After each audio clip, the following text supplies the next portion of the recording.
Hello नमस्कार सभी साथियों को। साथियों, आज की ये वीडियो होने वाली है आपके मनोस्वास्थ्य है सेकंड ईयर की। उसके लिए बहुत ही इम्पोर्टेंट जो है वीडियो है ये। इसके अंदर हम आज पढ़ेंगे चिकित्सा, जो मानसिक व्याधियाँ होती हैं, मानसिक रोग होते हैं, तो उनकी जो चिकित्सा है वो कितने प्रकार की बताई गई है हमारी जो बुक है मनोस्वास्थ्य सेकंड ईयर की बुक, उसके अंदर। तो दोस्तों, यदि किसी की मानसिक व्याधि है, ठीक है, किसी के मनोरोग है ना, मानसिक व्याधि को बोलते हैं मनोरोग, है ना। तो यदि है तो उसको दूर करने के लिए जो हमारी आयुर्वेद की बुक है मनोस्वास्थ्य, उसके अंदर 3 प्रकार की चिकित्सा बताई गई है। ठीक है, कितने प्रकार की चिकित्सा बताई गई है? 3। और ये तीनों चिकित्सा है वो बहुत ज़्यादा इंपॉर्टेंट है। आज की वीडियो के अंदर हम 2 चिकित्सा पढ़ लेंगे। ठीक है, तो आज की चिकित्सा के अंदर हम पढ़ने वाले हैं, एक तो देव व्यापाश्रय चिकित्सा क्या होती है, और एक होती है सतवाज्य चिकित्सा। इसके बारे में आज हम पढ़ेंगे। ठीक है साथियों, वीडियो स्टार्ट करने से पहले मैं आपको बता देता हूँ कि आप लोगों की एग्ज़ाम 8 अगस्त से है ही, आपको पता है ना।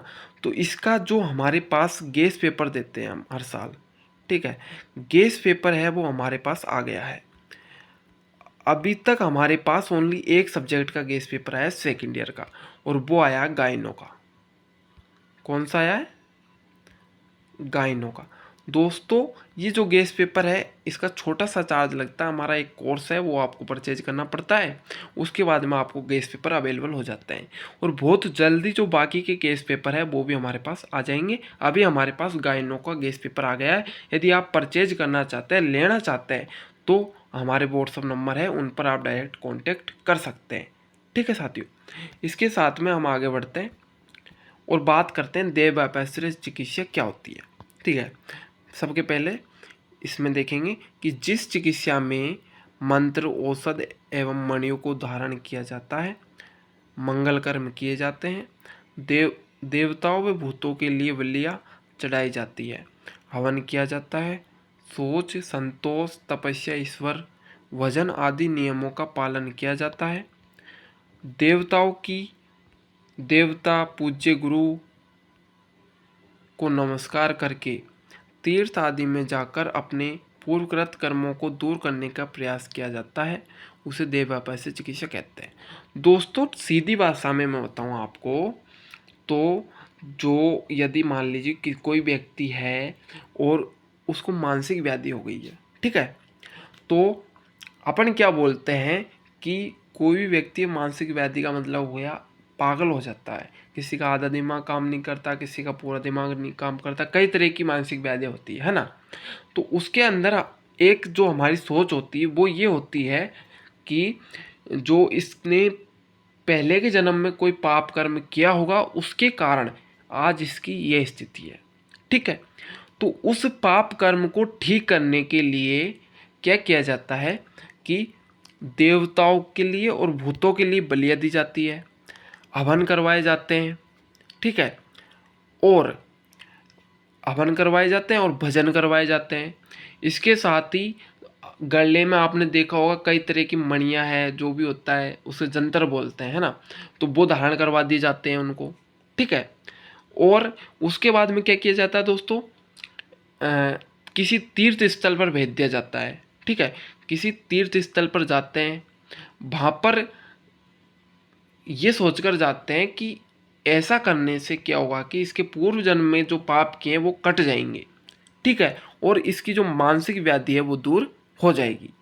ठीक है, ये कर्म किए जाते हैं। तो इसी को दोस्तों देव व्यापाश्रय चिकित्सा कहते हैं। इसी को देव व्यापाश्रय चिकित्सा कहते हैं। समझ गए? देव व्यापाश्रय चिकित्सा में क्या होता है कि किसी को मानसिक व्याधि हो जाती है, तो ये सोचा जाता है कि इसके जो पूर्व जन्म के पाप है उनके कारण ये सब हो रहा है। तो उसके अंदर देवताओं को राजी करने का, देवताओं को खुश करने का काम किया जाता है। ठीक है, इसके अंदर आप लिख सकते हो, बाकी यहाँ पर लिखा हुआ भी है और मैंने आपको समझा भी दिया है। ठीक है, उसके बाद में यहाँ पे देखो, देव व्यापाश्रय चिकित्सा का प्रयोग प्राय पापजन्य व्याधियों में किया जाता है। बता दिया था, पूर्व जन्मकृत पापों के लिए। ठीक है, इस औषध में नियम का पालन करना आवश्यक होता है। ठीक है, नियम है उसके ये भेद है दोस्तों, सोच, संतोष, तप, स्वाध्याय, ईश्वर प्रणिधान, ठीक है। ये वाला जो लेसन आएगा ये चीज़ें उसमें बता देंगे। तो ये देह व्यापस्य चिकित्सा है वो ये होती है, ठीक है। अब इसके बाद में आप क्या आती है, सत्वाज्य चिकित्सा क्या होती है। जो सत्वाज्य चिकित्सा है दोस्तों, उसको मैं आपको एक सिंपल लैंग्वेज में मैं बता देता हूँ, उसके बाद में इसके अंदर भी हम देख लेंगे।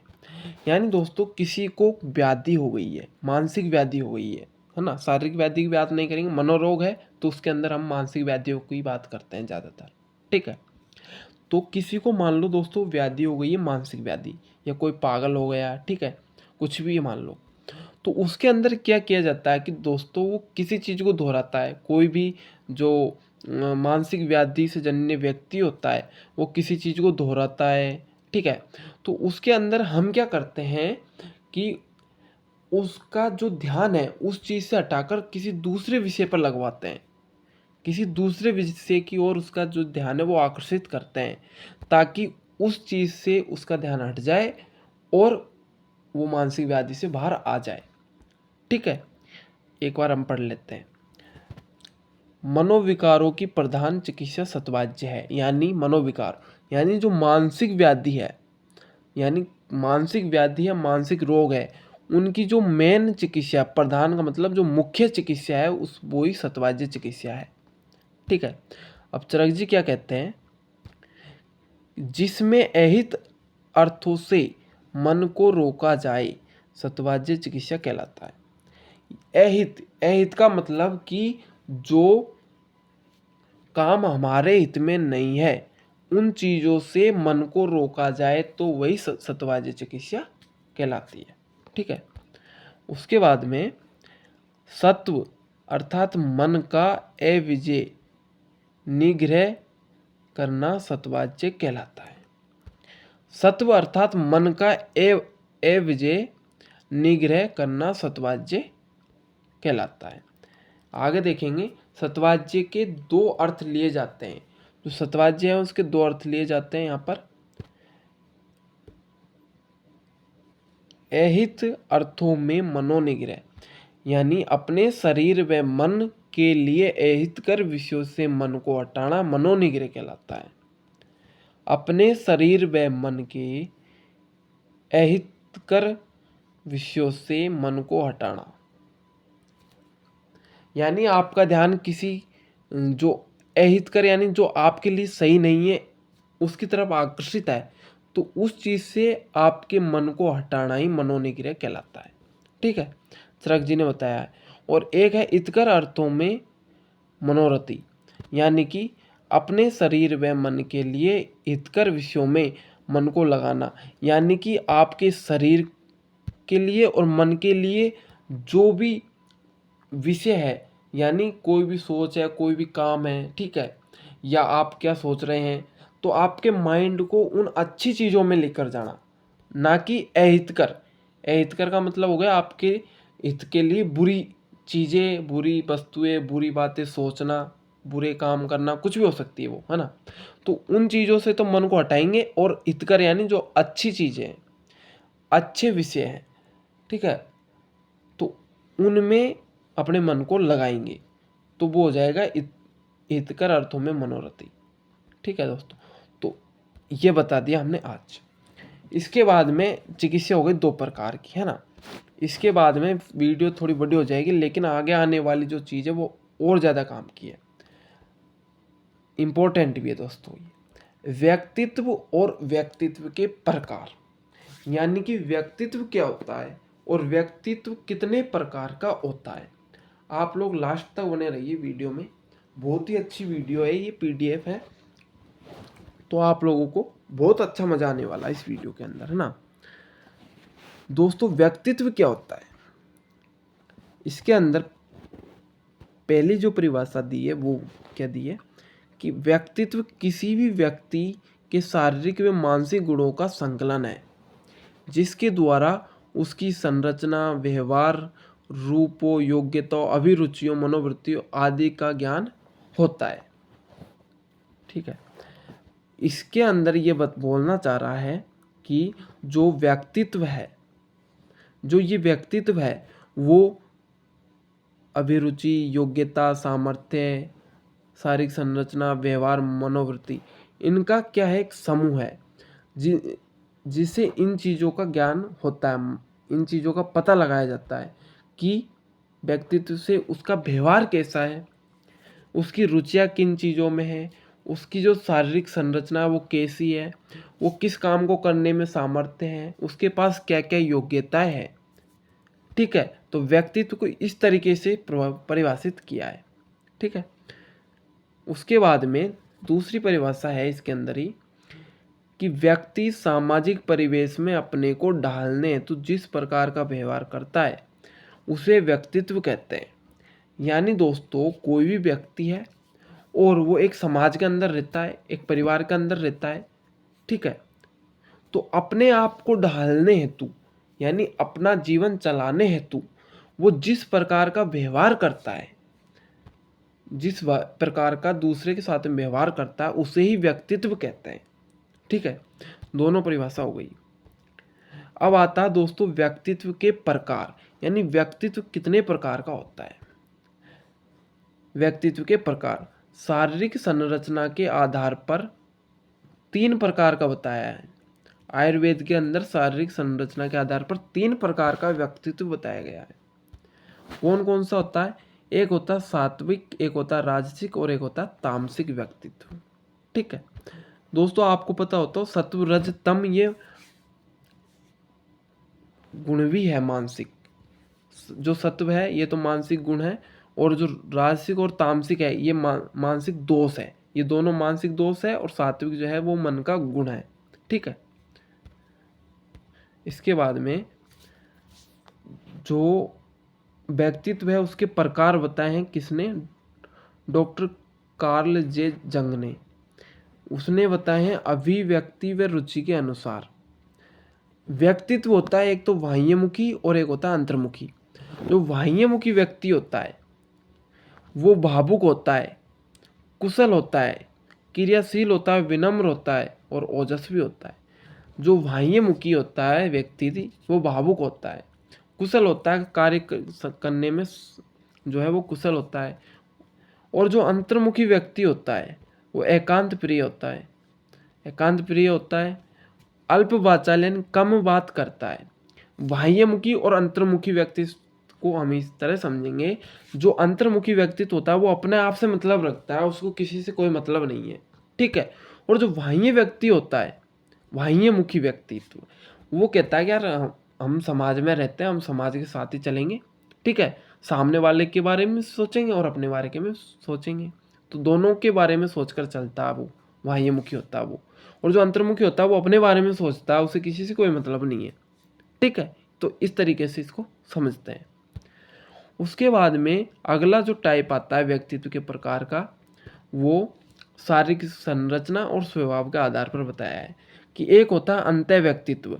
अंतः व्यक्तित्व होता है वाला जो व्यक्ति होता है वो मोटा होता है, प्रसन्न रहता है और सामाजिक कार्यों में सद्य होता है, सहयोग करता है। ठीक है, सामाजिक कार्यों में सहयोग करता है।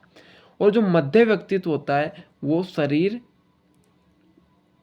गठीला होता है उसका, कम धार्मिक होता है और अति क्रियाशील होता है। और जो बाह्यमुखी होता है व्यक्ति वो दुबला पतला होता है, एकांतवादी होता है और शर्मिला होता है। इस तरीके से बताया है। व्यक्तित्व के अगले जो प्रकार हैं वो ये हैं, हिपोक्रेटिस ने बताए हैं स्वभाव शारीरिक स्राव के अनुसार। ठीक है, और शारीरिक संरचना के आधार पर क्रेचनर ने बताया 3 प्रकार के। ठीक है, एस्थेनिक, एथलेटिक और पैकनिक। ठीक है, तो इस तरीके से ये था दोस्तों। ये दोस्तों जो मैंने क्वेश्चन बताए हैं ना आपको, वो 5 नंबर के क्वेश्चन आते हैं आपकी। जो 20 नंबर में क्वेश्चन आएगा तो उसके अंदर व्यक्तित्व पूछ लेगा, व्यक्तित्व को प्रभावित करने वाले कारक पूछ लेगा। ठीक है, तो इस तरीके से 20 नंबर आएगा। यदि व्यक्तित्व भी पूछता है ओनली या उसके प्रकार पूछता है तो ये 5 नंबर में क्वेश्चन आता है। इसी तरह यदि चिकित्सा पूछता है, ये चिकित्सा है, यदि एक चिकित्सा की बात करता है ये तो वो 5 नंबर में आएगी। यदि दोनों चिकित्सा पूछता है तो 10 नंबर में आएगी। ठीक है, उसके बाद में वीडियो थोड़ी बड़ी हो जाएगी, लेकिन मानसिक स्वस्थ व्यक्ति के लक्षण ये और देख लो दोस्तों आप, है ना, ये भी काम की चीज़ है आपके। जो मानसिक स्वस्थ व्यक्ति है, यानी जिसको मानसिक व्याधि नहीं है, किसी प्रकार का कोई रोग नहीं है दिमाग से रिलेटिव, जो माइंड है उससे रिलेटिव किसी प्रकार का कोई उसके अंदर दोष नहीं है, रोग नहीं है, तो उस वो व्यक्ति कैसा व्यवहार करेगा, उसके कैसे लक्षण होंगे, इस वीडियो के अंदर वो है। ठीक है, यह पढ़ेंगे हम, है ना। तो जो व्यक्ति मानसिक रूप से स्वस्थ है वो क्या करेगा, वह सद्व्रत का पालन करेगा, वह आप्त पुरुष, गुरु, विद्वान, ठीक है, और वृद्ध पुरुषों के द्वारा कहे गए उपदेशों का पालन करेगा। यानी जो स्वस्थ व्यक्ति होगा मानसिक रूप से, वो क्या करेगा कि हमारे गुरुजन हैं, विद्वान हैं, उन्होंने कोई भी बात की है तो उनके उपदेशों का हम पालन करेंगे।